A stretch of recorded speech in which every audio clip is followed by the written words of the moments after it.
жестче, целеустремленнее, злей, внутренним запросом попроще, на ноги вставать побыстрей.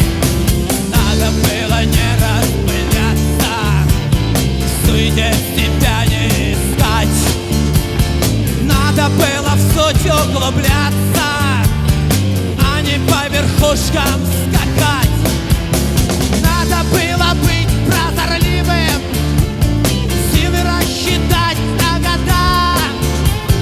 Мог бы быть сегодня счастливым, кабы не сломался тогда. Надо было не писать мелом, не гореть свечою на час, черным сразу быть